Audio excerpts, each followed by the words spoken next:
For millions of years, this little lizard had one world. Tree bark. Rough, grippy, familiar.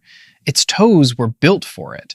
Every claw, every scale tuned to the forest. It never needed anything else. And then something changed. On the horizon, a strange new forest was rising. Today, that same lizard clings to glass towers. Vertical glass, smooth as ice, and it doesn't slip. So how did this lizard become this lizard? All across Puerto Rico, the same thing was happening. And no, nobody planned it. Nobody designed a city lizard. The answer is hiding in its feet. Meet the crested anole, a pro at climbing trees. Under each toe sit tiny ridges called lamellae, millions of microhairs that grip almost any surface. It's basically a tiny lizard with built-in climbing gear. On rough bark, claws and pads work together perfectly. Meanwhile, humans were busy building something brand new. Walls instead of trunks, glass instead of leaves.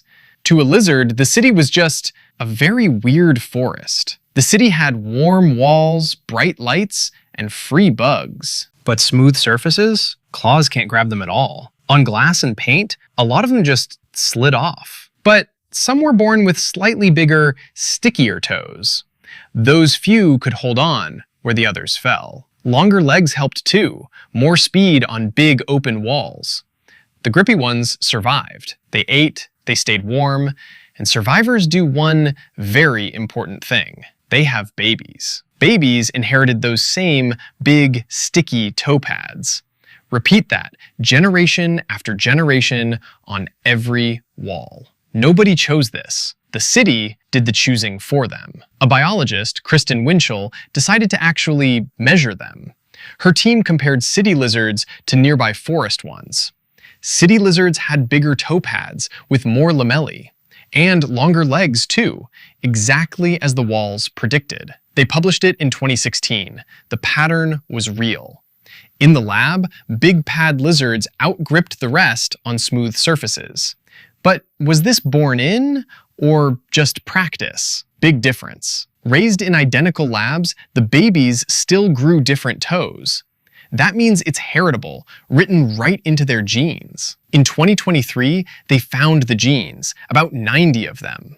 And different cities evolved the very same changes, independently. Now these lizards own the city. Walls, fences, windows, they eat the bugs we hate. Tiny, free pest control. By adapting, they didn't lose habitat. They gained one. The crested anole became a champion of city living. Cities even run warmer, perfect for a sun-loving lizard. So that lizard on your window, it belongs there now. They're even turning up in cities far from home. Here's the twist. This happened fast. Decades, not eons. We're watching evolution happen in real time, right now. And it's not just lizards. Cities are reshaping everything. City life is tough too. More scrapes, more parasites. Without meaning to, we became a force of nature. Every wall we build quietly asks, who can hold on? That forest lizard never left. It just learned the city. Bark to concrete, claws to grip, forest to home. We never set out to build a better lizard.